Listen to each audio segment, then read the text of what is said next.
Welcome to Between Sundays. I'm Tyler, and today I'm radically renunciating my power. Today we're talking about the role and invitation to husbands according to Scripture. But before we die to ourselves, now that they've thumped their chests and turned back into alpha hosts, let's welcome in our favorite household code breakers, Maren and Barry. Good day, guys. Good day. Good morning. Good wee hours of the morning. Yeah, we're doing this early, guys. Oh, man, is the sun even up? It's Monday morning. Barry's on his way out of town, so we had to just got here quick. Yeah, we had to scramble and get ourselves presentable in the morning. Thank you, guys. Camera ready. Yeah. Guys, what's new? What's going on? You looked at me. Yeah, because you're leaving. You're the guy with all the plans, right? got You've got plans. the things to do. I'm going down to a friend's lake house for a couple days. Like, it's cold, the boats aren't working yet, so it's not like don't think like luxury vacation. But I just needed a place where I could hole up and just do writing, because I've got classes coming up. I'm recording my Bible skeptics class. I'm going to do kind of an online course with a whole bunch of different videos. So I've got a lot of work to do to prep the content. And then, I'm doing my Revelation class that I mentioned. That'll be towards the end of this month. So I want to work on that a little bit. So, and then we're going to Orlando next week to go to the Disabilities in the Church conference, and found out we have a good number of folks coming to our breakout. So it's a lot of, that's a lot of stuff. lot of writing and a lot of teaching, and I love it, but I needed some distraction-free time to hole up and write. So, other than like scaring everybody with the AI image of your Revelation Terrifying. class, it's literally biblical. It's exactly what it says. You showed me that image like I don't know before the weekend, and I thought you were just playing around. I didn't know you were going to show it in the service. Could you have warned mothers with small children? Maybe I should have. Yeah. Tell that to John the Revelator. Yeah. So what can people expect out of your Revelation class? Beasts from the sea, obviously. With horns and many heads. That's right. It got a little confused when it did tried look like to do a leopard. It says it has the body of a leopard, the feet of a bear, and the face of a lion. Faces of a lion, all 7 heads. God rules. I did have to remove one of the heads because the AI got very confused, and I kept trying. I was like, no, not 8 heads, 7. And it's like, okay, here's an image with 7 heads. I was like, it's still 8. It's still 8. So the future is not yet here. Not now.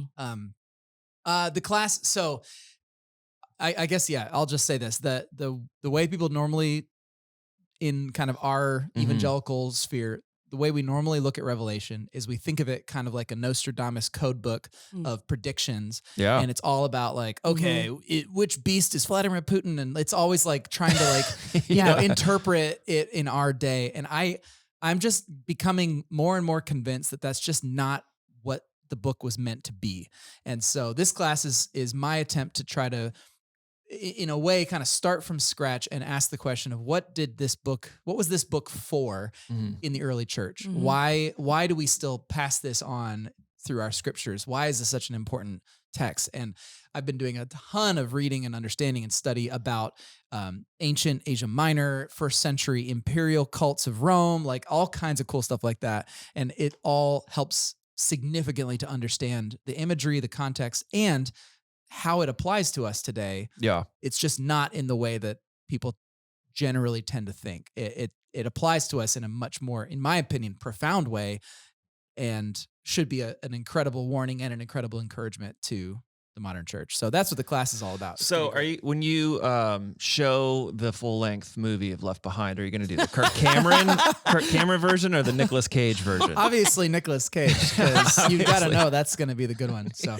that's not necessarily how it'll go. So, And my hope is I'm going to try to really focus in on some of the key images, like the beast from the sea, like the slaughtered lamb, the Lion of Judah, which is the slaughtered lamb, like some key images that will help people when they're doing their own reading, be able to kind of make sense of some of these core ideas. So it's going to be great. I'm excited. All right. And not everyone's going to love it. And I bet a whole bunch of people will get really disappointed and leave after week one when I'm not identifying modern characters and stuff like that. But I think it's important. So, all right. Yeah. We love a good conspiracy theory. You know, that's why people get so into that book. They love asking the questions of cracking the code. Yeah. Right. And I don't want to spoil too much of the class, but there is a bunch of that. It's just it's in the ancient world. It's like the conspiracy that Nero was going to come back at the head of a Persian army. Everyone was like rumoring that. And so there's this concept. He's like we're not going to do that. How are you guys? How long have you been putting material together for this class? Because I feel like you walked into a room like 2 years ago and you're like, guys. Yep, I did. Revelation. I know. Probably at least 2 years, 3 years. Cause I do have a segment in my skeptics class trying to reinterpret what Revelation is a little bit. And that kind of became the seedbed for this. And then honestly, I'm going to Greece later this year, so I'm going to Corinth, and so I've been doing some research to try to understand Corinth, which ended up leading me into trying to understand the imperial cult, which led me to a book that I didn't even know existed called Imperial Cults and the Apocalypse of John. Wow. And so that it was book, made for you. Yeah, it's like so cool. And literally this I'm like gonna fanboy over this professor guy that's probably never even anyway. And I have been having a blast. So it's good times. All right, enough about me. What about you guys? I really don't get sick. Here's what I think happened. I have a theory. It's just a theory. I've been able to ward off sickness, especially before big events like Christmas and Easter. I'm guessing this is going to be really scientific. This theory. as are all of my theories, Barry. You know this.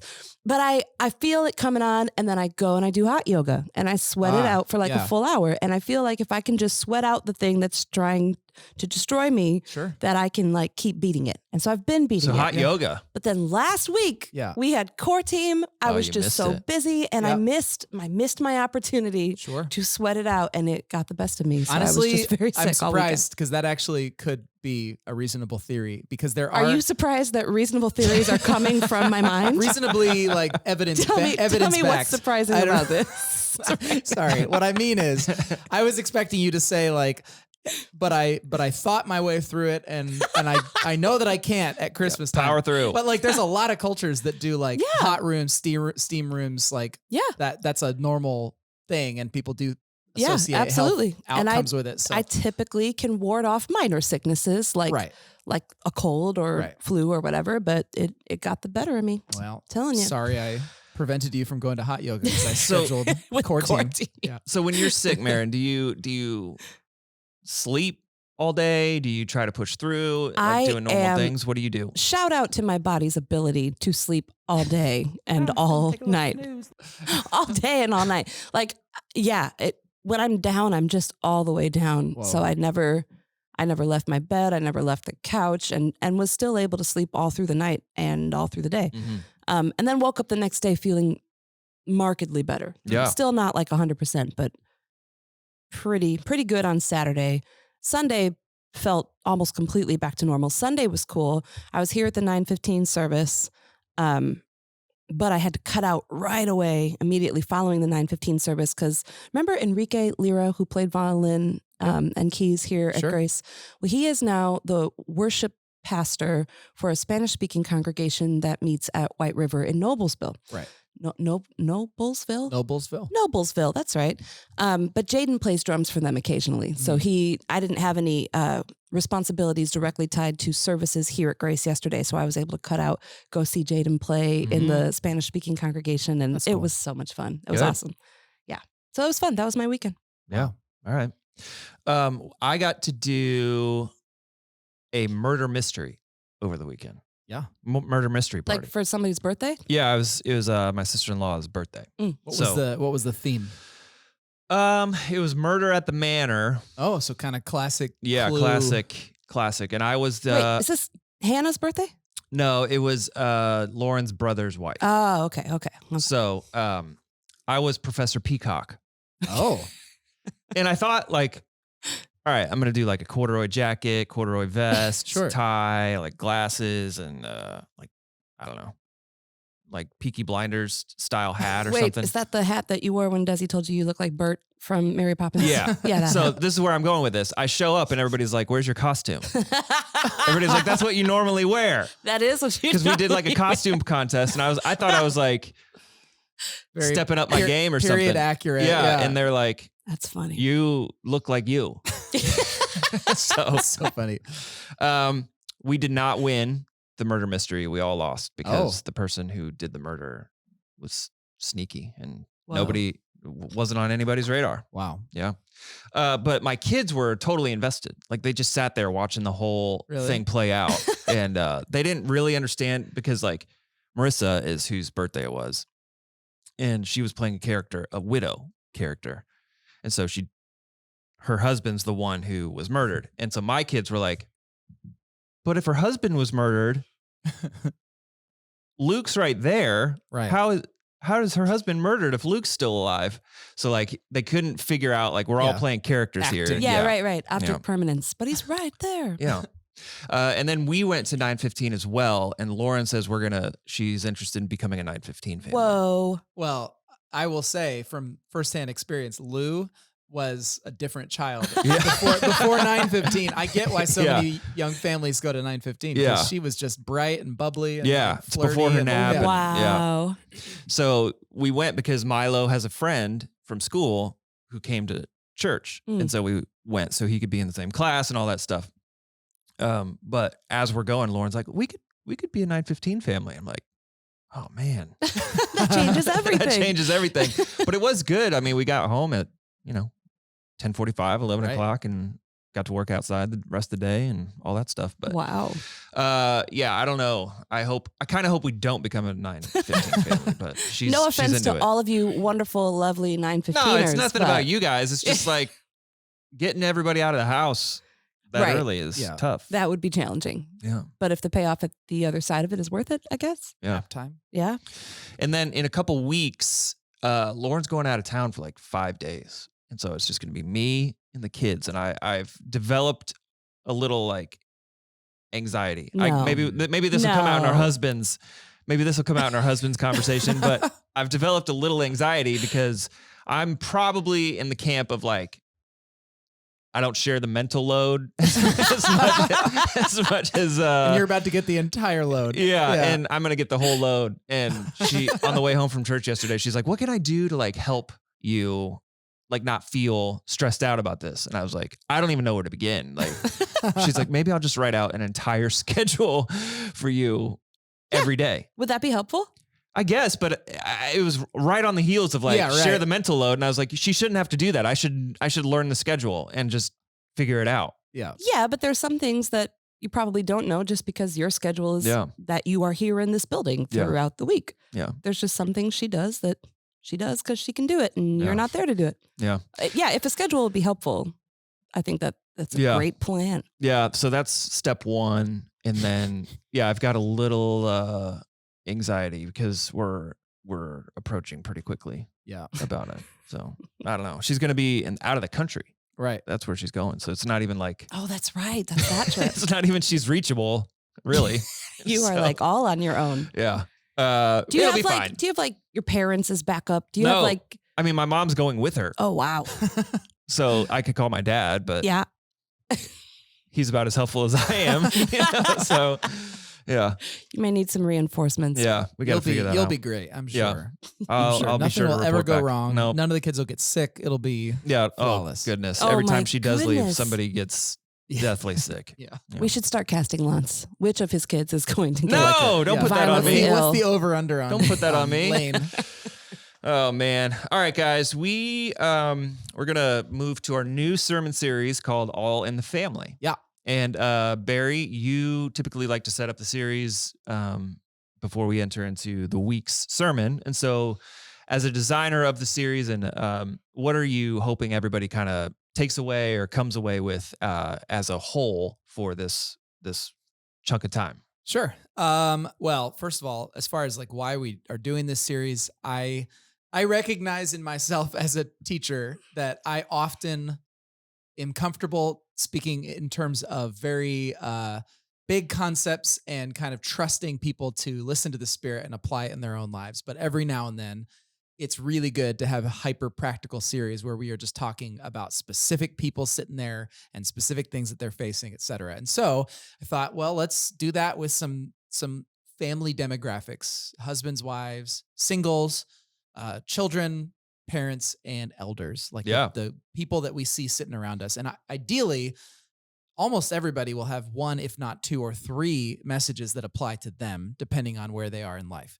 So that's the kind of the concept. Let's look at scripture and ask, what is God's invitation to these different groups of people Yeah. at this time in our culture, in our church, in this family, All this right. big family. So that's what it's all about. And so we started with husbands. Yeah, and, taking husband to the woodshed. Well, there's really no other way to do it. Yeah. I felt so the content of what I shared, some of that content would be familiar to the guys that came to my husband's retreat back in July, which was all about the servant-hearted husband. And we looked at several passages, but Ephesians 5 was one that I really tried to hammer home. And so that's what this sermon was about.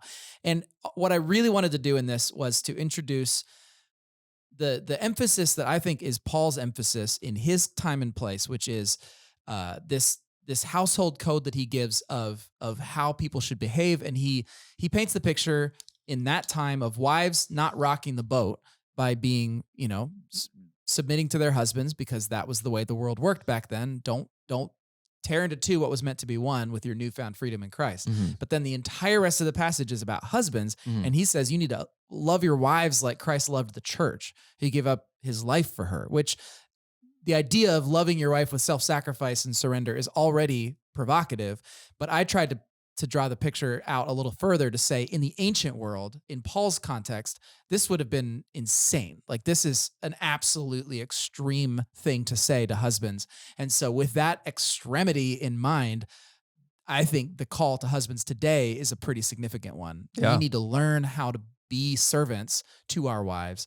And ideally, and we can talk about this, but ideally, it obviously it's mutual submission. So the wives are also serving us, and it's this race to the bottom of mutual submission where each is looking out for the needs of the other, giving way for the other, lifting up the other, and it's this beautiful, harmonious concept of marriage. But we had to start somewhere. We're going to start with the husbands. All right. So I don't know if the big idea is a Christ-like husband is a self-crucified husband or a self-giving husband.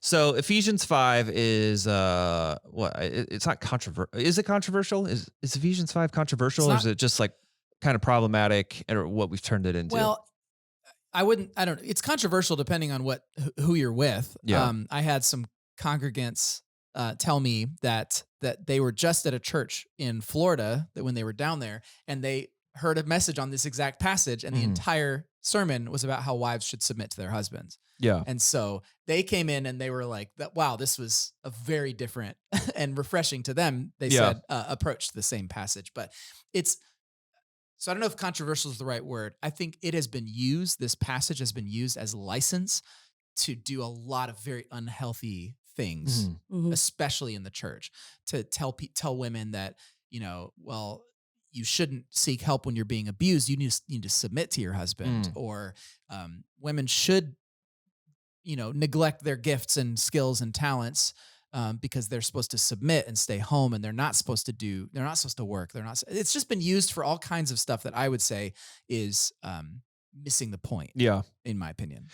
I've seen sermons about this, about both for 4 wives and 4 husbands. And usually they say something that I've seen. They say something like, all right, today we're talking about wives, but you have to come back next week because we're not just going to leave it there. We're going to talk about husbands next. Is the design of the series kind of like that? It's like this is what is it? 6 weeks? 6 weeks. Yeah. This is a 6-part sermon, and you got to be present for all of it to understand how the whole puzzle fits together. Or is it like, could we walk away from here and come back 5 weeks later and be like, all right, we're good. Like we understand the invitation to all these roles. I don't know. And I don't know that every week is going to be perfectly like fitting like a glove with all the other ones. Cause I kind of, as I was seeking out which passages to use in this series, I was more thinking, okay, what do the husbands in our church need to hear right now? And so I've got this conviction about the need for husbands to learn self-sacrifice, and that's why we went to Ephesians 5. For wives, off the top of my head, I don't even know the passage that we're doing. I know I couldn't wait, as I sat in the front row yesterday and listened to your message, I couldn't wait to hear what Amy will say to wives. Yeah. Especially in light of the message you just gave. Right. It's not Ephesians 5, though. That's my point. Oh, okay. She's going to preach from a different passage to the wives at Grace. So anyway. Yeah. Ephesians 5, the whole thing is all about people living as people of the light, Christians living in a way that manifests Christ to the world around them as people of the light. And I think that's really what this whole series is going to be about. All in the family. What's God's invitation to husbands? How does God want husbands to represent him to the world? How does God want husbands to live? I'm preaching about parents next week. Same thing. It's this, Barry talks about it a lot, about us showing the world that there is a different way to live.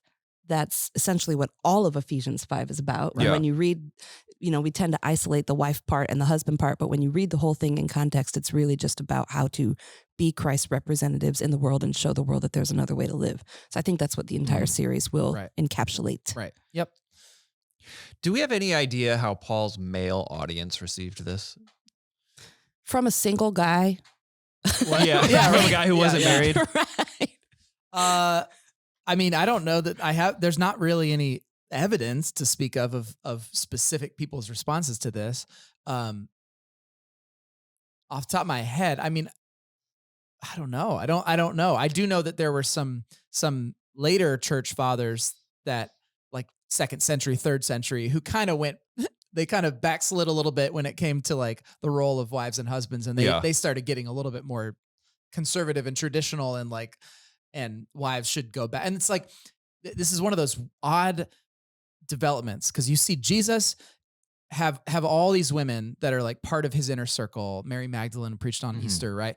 And you see all these women. Then you see and Mary Magdalene's the first evangelist and all of that. Then you see Paul, and he's giving the letter to the Romans. He's entrusting the letter to the Romans to Phoebe as this apostle to take it to Rome and teach that. You've got references in Paul to female prophets, female teachers, and like all this incredible stuff.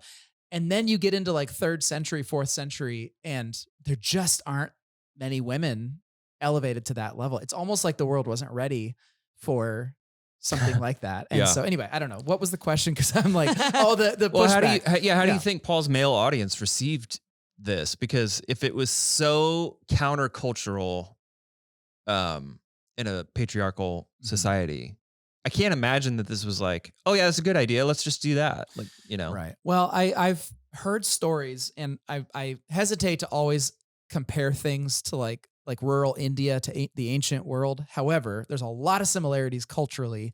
And I have heard stories of when people in that context have like very, very new believers have heard passages like this, and they hear about mutual submission and the idea that there should be love between spouses and sacrifice for the sake of the other. Like, it's provocative, it's transformative, and there are all these stories of especially men in a very patriarchal setting who have completely profoundly changed their ways, and wives are in awe and sharing the good news. It's actually like a vehicle for the gospel to spread, because people can look at them and say, wow, their lives are different. And so I've heard testimonies of that. I imagine there's other people who would just say, whatever, that's hogwash. I'm not going to serve my wife. I'm the master here, or whatever. Yeah. So I'm sure it all depends on the person and the spirits working in their heart in advance of it. But I know that it does resonate in some contexts, even in very patriarchal settings. Yeah. You kind of started off by talking about some of the negative portrayals of husbands or men in general. Yeah. How do you think these portrayals have impacted, like, societally, men's view of themselves? Like, how, I don't know. You did a husband's retreat a year ago. Like, right. You've probably heard stories of men and women, whether they're married or not, like, talk about some of the angst that they feel or how they view themselves. Like, how do you feel like these negative portrayals impacts us societally? Yeah. Well, I'm curious to know what you guys think. I think it's significantly a self-fulfilling prophecy, where we set the tone, we set the expectation that men are doofuses, men are lazy, men are just boys will be boys, like all that stuff.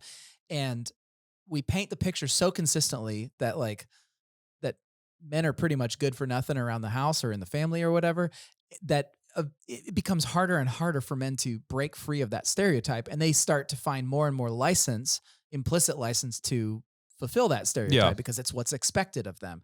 And so I think it would be a very different world if what normal looks like, if every depiction and this is ridiculous, but if every depiction in popular culture of husbands was of like godly, self-sacrificing men who are looking out for others and using their strength to lift up their family and their wives. Like if that was normal, Mhm. I think the average man would look at his own life and think, wow, I'm falling short of normal. But instead, normal is every sitcom dad that is good for nothing. And, Yeah. and so it just does not empower men to think that they should be working Yeah. harder to change the view, because it's what's normal. I don't know. What do you guys think? Well, the example I gave about 5 minutes ago about how my wife is leaving and that's how it's impacted me, I guess. I don't know. I'm not going to blame it on anybody but me, but like that is the good for nothing, like the archetype. It's like if I was going out of town for 4 days, is anybody being like, Lauren, how can we help? You know, nobody's Right. doing that. Right. But if she goes out of town for 4 days, it's like, oh, we gotta get surround Tyler with like, we gotta get groceries ahead of time. We gotta write out the schedule. We gotta like, my dad's like, hey, I'll take off work, whatever, you know, like nobody's doing that for Yeah. my wife. Right. And so I don't know. I feel like for us, at least, that's kind of been something that stands out to me is the negative stereotypes that we see in society have kind of infiltrated my life that way. It's Right. like nobody would think about that if I was leaving town Sure. for Lauren, or like dad comes to bring cookies to school or something. Right. Everybody's like, oh, that's amazing. So amazing. You What just an did incredible amazing dad. job. I know. The bar But- is so low. yeah, but the bar is so low. If Lauren did that, it's just like, that's what moms do or Right. whatever. But yeah, so I don't know. It's becoming more, it shined a light on something that I think we see a lot, but yeah, it just stood out to me. Yeah. That's what we're dealing with. And on one hand, like I want to just acknowledge that there are some things that happen naturally, like a woman is the one who gives birth to the child, is the one who's nurturing the child, feeding the child. Like for you know the first couple of years, it is just naturally going to be the mother's experience of being the one who's intimately connected with the biological rhythms Yeah. of her child. The dad just can't do that. And so things like that where, yeah, there's this inevitability of like, she's going to know better than you what that child needs at Yeah. a given moment because she's dialed in. But as the child ages, presumably, ideally, the dad would become more and more dialed into the needs of the child, more into the rhythms and stuff like that. So that's where it gets difficult, because I think we get used to what naturally happens and needs to happen, and then we kind of never actually shift gears as the child Yeah. gets older. And that's one example, but I think that same kind of thing happens in a lot of different settings. Like perhaps some women are more naturally wired to want to do details for a vacation or something like that. And so they'll be the ones thinking about it way ahead of time. They're the ones thinking about all the stuff that needs to get done. And the husband's a little late to the party to figure all that kind of stuff out. And so you do that a few times and eventually, well, she's the one who takes care of Mhm. vacations. Mhm. You know what I'm saying? It's like, Yeah. I think it just kind of, it's the ruts that we get caught in over time. I don't know. What do you think, Marion? Well, in light of what you guys are talking about, I think a lot of it depends on how your specific family is structured. I'm thinking of a family where the wife works, but she works from home and she's got 2 little toddlers. And so she knows her toddler's schedule better than her husband does because her husband is not working from home. You know what I mean? How can he be expected to know what he can't know because he's not there during those daytime hours, Monday through Friday? And so some of it I don't think is so much a stereotype as it is a byproduct of just the way that our homes are structured. I think the problem is when husband comes home from work and thinks his job is done. Yeah, we're done for the day. Right. That's right. You don't know the day I had at the office. You know? Right.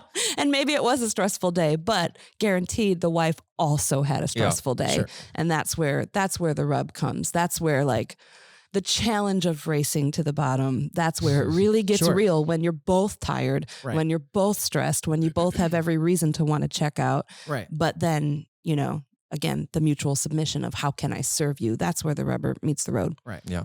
Right. And yeah, it's rare that both parties think of their day as, well, we both just put in 8 hours. Right. and now we're both tired, and now we have got other things that have to get done tonight. Yeah. So let's figure out how to do them together. That's not the way people think. You're right. It's like, well, you got to be home. You got to take a nap, you know, while the kids were napping, you got to take a nap or whatever. And it's like, we both have some work to do tonight. Yeah. All right, so I want to park on the concept of mutual submission for a second. Obviously, we're talking about husbands here, but you said that mutual submission for husbands in that time meant a complete renunciation of power. Yeah. Do you think, especially in a patriarchal society, do you think that's the same for today? Like mutual submission, is that like the perception of mutual submission? Do you think men view that as a renunciation of power? I think it's different because we use different language, and it also it totally depends on depends on the couple. It depends on the man, but in some settings, I think men do have still significant power. It's not like power like they literally beat their chest and command everybody on what to do, but like men can do things that women can't do. Men can, in the sense of like they can go out at night by themselves and not think twice about it. Mm-hmm. Whereas women are thinking twice about going out by themselves at night in the city or whatever. It's just things like that, which are, or even like the opportunities that are afforded to men that are not afforded to women, the pay gap. There's all kinds of different things where there is still an implicit inequality in the power dynamics of our world. We're not first century Anatolia, but we are definitely still patriarchal in the way that our society is structured. So there is some of that. There's also situations where, if for the men who are really living into the stereotypes, there's the complete power dynamic has flipped, where it's the wife who is the one that's ruling the household, the one that's making all the decisions. And so there is, I think that's part of what makes this passage complicated to interpret, is that in the modern world, not all of the same cultural assumptions are at play. Yeah. We have to take the core of what it's about for them and then interpret it in our own setting, in our own families. What does it look like for us? Yeah. Yeah. So- It just seems like, I have a question about this a little bit later, but it seems like the words like mutual submission, it seems like the perception is that to do that, men have to lose something. And I don't know that, I mean, you talked about how you argued that mutual submission is a loving act that benefits both people. But if we do live in a patriarchal society, the perception may be, well, in order to have that benefit, I'm losing something. I'm losing my influence, or I'm losing, it looks like weakness, or relinquishing my role as head of household or something like that. Do you guys think that's true? Like, is there a negative perception of what the word submission means in a marriage? I think by and large, the word submission gets relegated almost entirely to the wife. That's what we talked about. Like, people just, they make the wife part of this passage the main thing. That's how we're used to hearing it, I guess. I don't know that men really key in on the mutualness of that submission. At least not like, I guess not the wide scope of it. You know, I know that we do that here, but I'm just thinking, like, again, when I've heard this passage preached elsewhere and that family that was at that church in Florida, they're not used to hearing this in light of any kind of mutual submission. The husband is not necessarily ascribing that word to himself because he's so keyed in on the wives submit to your husband part. So I don't even know that they're thinking about it. Yeah. Because it is interesting. I mean, I was reading through the scripture, the Ephesians 5 this morning, and it doesn't say husbands submit to your wives. Right. It says wives submit to your husbands. Husbands love your wives. Right. So I imagine some of the arguments that we would be facing against this type of sermon is like, it never says husbands need to submit. Right. It never explicitly says that. But it says submit to one another, right? Right. Out of reverence for Christ. But you're right, Tyler, that it doesn't spell it out. It doesn't say husbands submit to your wives. My argument was that it says submit to one another, and then there's no verb. It just says wives to your husbands. Yeah. And then the next paragraph, husbands to your wives. Yeah. So it says as much, in my opinion, it says husbands submit to your wives as much as it says wives submit to your husbands, because it doesn't say that to either, literally. Yeah, and it doesn't say wives love your husbands. Right. It says husbands love your wives. So Right. if you're And using wives respect your if you're husbands. using that logic, it's Mhm. like, well, it never explicitly says wives need to love their husbands, but we would never say Exactly. that wives don't need to love their husbands. Exactly. But somehow we've said it doesn't explicitly say submit to your wives, so therefore we don't need to do that Right. part. And that's interesting to me. And I think so much of why we major on this passage and why so many in the church have made such a big deal out of wives submit to your husbands is because there's a general sense in, I would say, like ideologically conservative circles, perhaps, that as time has gone on and as women have become more empowered, have had more education, have had more freedom, that in some way we're losing something with that. Yeah. That somehow it's a danger or a risk. And so wives that are now domineering in their household, that's a problem. We've got to get back to wives submitting to your husbands, Yeah. because that's the way it's quote unquote supposed to be. We have this train of thought because we look at the world today, we think, oh, we got to go back to the way it's supposed to be. But we never actually question whether it's actually supposed to be that way. Yeah. Like, is the world really supposed to be like a hyper male dominated Yeah. world where women are objects? And I don't think I don't think the answer is yes, but that's, I think, part of where it comes from is this general sense of like things have changed, things are changing, and we've got to go back. Mhm. And so this passage gets brought up in that sense. So verse 23 says, for a husband is the head of his wife as Christ is the head of the church. What does that mean? What is headship? Hmm. What does headship mean? That's a good question. There's a whole bunch of different schools of thought on this. One school of thought is that he's just describing the way that marriage worked back then. The headship meaning some form of leadership, meaning some form of like your head is you cut off your head, you die, your body dies. So there's some sense of that where Christ is the head of the church. That's one argument. There's another whole argument based on an alternate meaning of the word kephale, which means the word head, which means source. And so it gets more into the idea of provision and protection. It's like Christ is the source of life to the church. He's the one that provides sustenance and existence to the church. And in the same way, the husband in ancient Anatolia was the source to the wife. He's the one that provides some level of existence and security and safety to the woman. Mhm. And so I tend to fall into that latter camp when I think about this passage, but I could be wrong.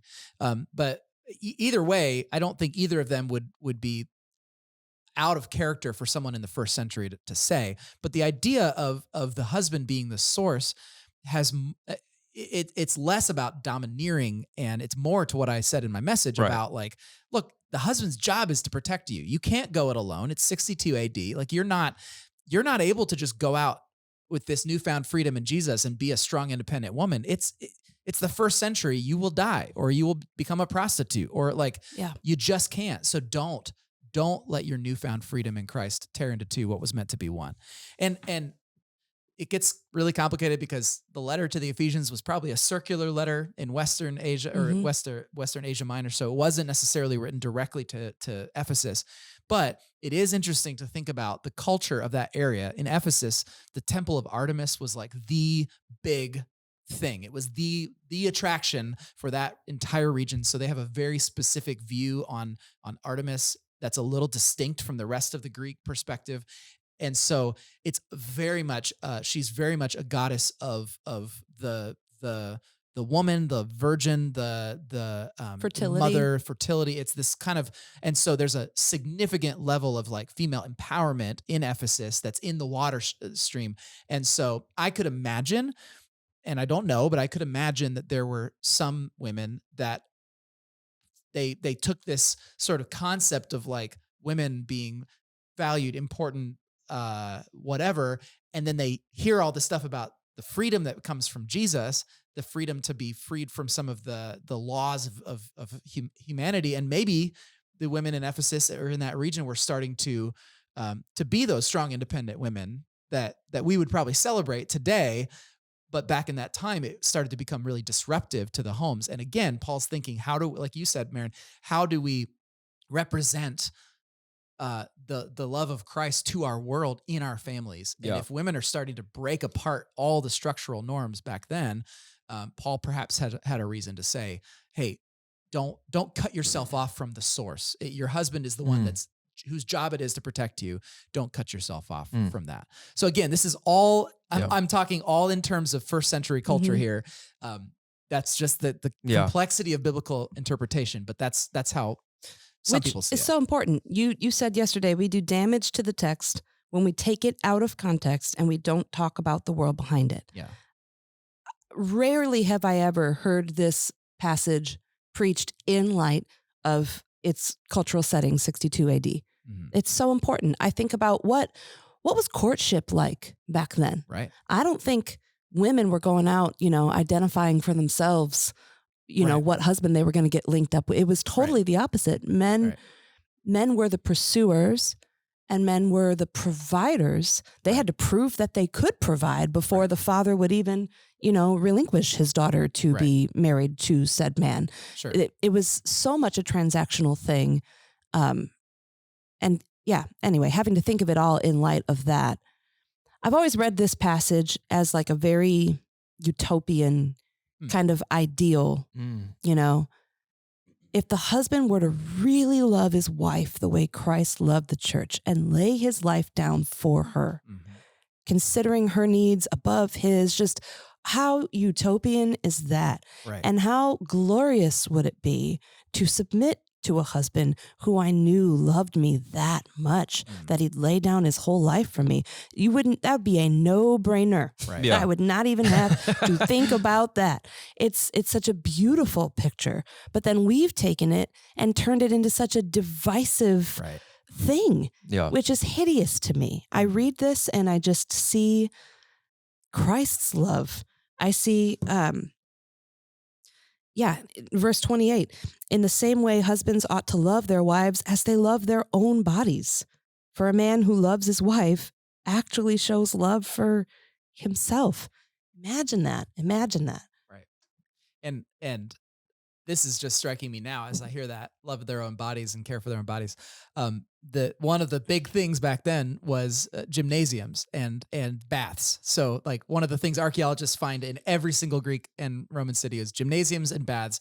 Gymnasiums was where all the dudes went to go get swole, like lift weights and run around and I don't know, do cool stuff. And baths were where all the men went to get massages and to clean themselves and to hang out. And it was all very social. And so like the life of a man in ancient Anatolia was spent, a lot of time was spent in gyms and at baths, because that's where the social fabric of the society happened. And so, a lot of your life is focused on making your body healthy and strong and caring for yourself. And so, even there, that makes even more sense of that passage to say like, hey, you spend all that time caring for your body. Like, what if you treated your wife the same way? Verse 29, the very next verse. No one hates his own body, but feeds it and cares for it, just as Christ cares for the church.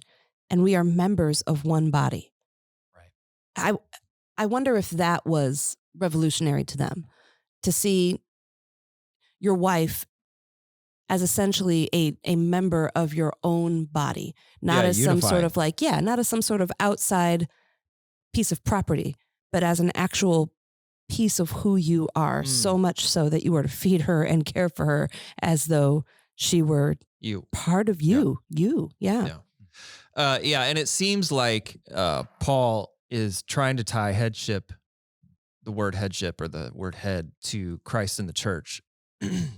And so the unifying relationship between Christ and the church, not really define like who's in charge, who's the leader with the word head. And even if you read a little bit further and you ask one question, like, okay, if Christ is the head of the church, how did he become head of the church? And the answer isn't, well, he just exerted his dominion over it. Right. He went to the cross. It's through, he gave up his life and he, that's how he saved her. He sacrificed everything for the church. And so it's more of a unifying relationship, I think, when we talk about head, Yeah. then just being like, all right, you're in charge because Right. the head's in charge, It's interesting too when you go on and you read Ephesians 6. This household code continues, and he talks to slaves and Mhm. masters. And when you read this again as a modern person, we recoil because slaves obey your earthly masters with fear and trembling and singleness of heart as you obey Christ, not only while being watched and in order to please them, but as slaves of Christ, doing the will of God from the heart. That is Yeah. horrifying to Yeah. us. Like the Yeah. idea that the Bible is telling slaves to like obey their masters like they're obeying Christ. And yet when you think of the ancient context, if you were a servant or a slave of someone else, like how tempting would it be to do it as the bare minimum of work to care for that person's the job that is in front of you, Mhm. right? And that he's saying, no, work with all your heart. Work as if you're working for Jesus, which by itself is still kind of like, ugh, I don't know about that. It feels a bit like wives submit to your husbands. And then you read what he says to masters. Masters, do the same to them. Mm. Stop Mhm. threatening them. For you know that both of you have the same master in heaven, and with him there is no partiality. Mhm. So Mhm. all of a sudden, masters are What? being told to treat their slaves to serve them. What version you reading from? Uh, That's N- not the N- NLT. NRSV. That's not the NLT. NRSV. What's the NLT? King James. What's the NLT say? It says, masters treat your slaves in the same way. Don't threaten them. Remember, you both have the same master in heaven, and he has no favorites. Oh yeah, there you go. Yeah. Yeah. I'm not used to you now reading from this NLT. Sorry, I just had the NRSV pulled up. Anyway, but what I'm trying to get at is the idea that we've had this long conversation recently about the history of slavery and the church's interpretation of it. That's not what we're going to get into now, but there were plenty of people, Christians, who use this passage and others like it as proof that God's okay with slavery. And so the transatlantic slave trade was great because God endorsed it explicitly in scripture. Whereas if you really look at this passage in the first century context, it is nuts. Yeah. It's insane right. that masters should be treating their slaves with that much respect and dignity, not having partiality, that God doesn't look and see a master and a slave as different. Like this is Mhm. wild. And so if we're really talking about interpreting these passages and applying them to our world, we would actually see this and say that in our context, in our modern world, this should actually lead us to be even more abolitionist than anybody. This same exact passage that's used as a justification for slavery is actually a justification for abolition, and it should lead us Because of how radical it was. because of how radical Yeah. it was then. What should it be like now? And so Yeah. let's take the same concept to our marriages and look at this and say, yeah, this wives submit to your husbands has been used as an endorsement of abuse, when in actuality, the idea of a self-crucified husband should be transforming our entire way of thinking about marriage. So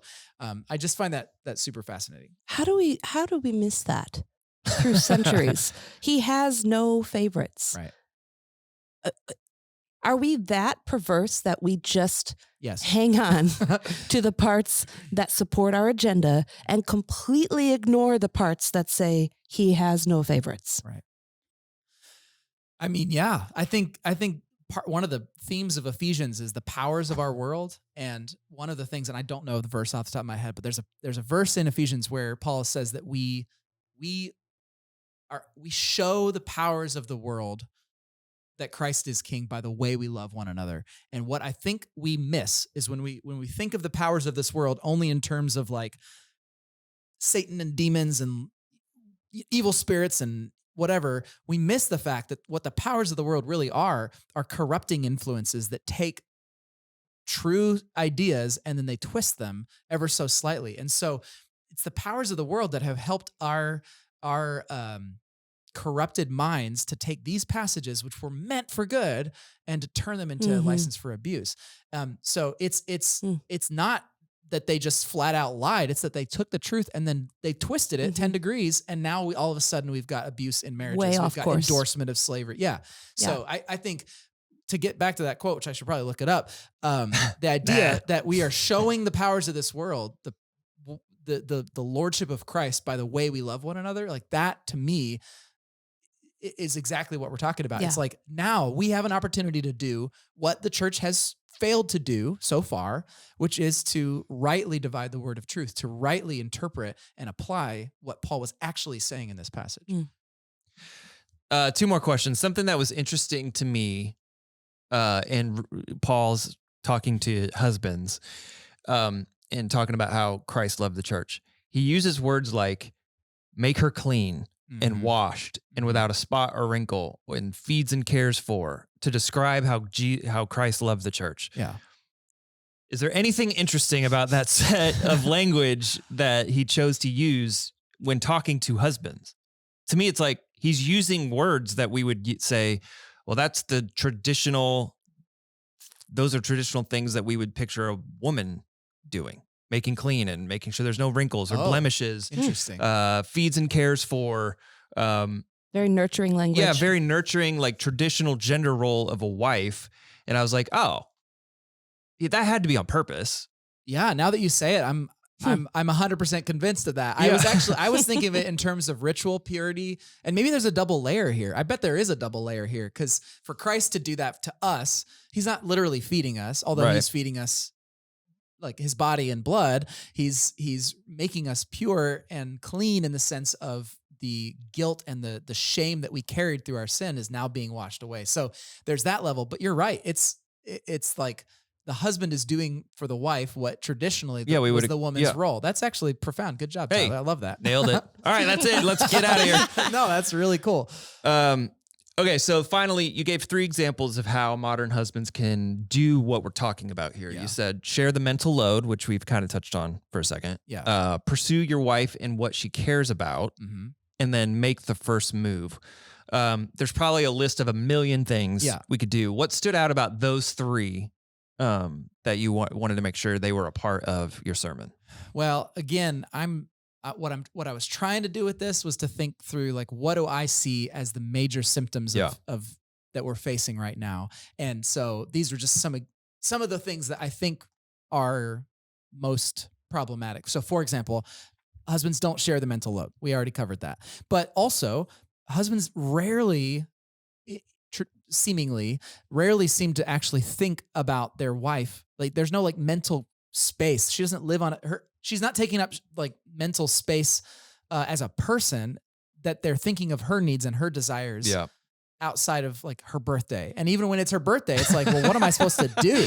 I don't know what she likes. I don't know what to get her.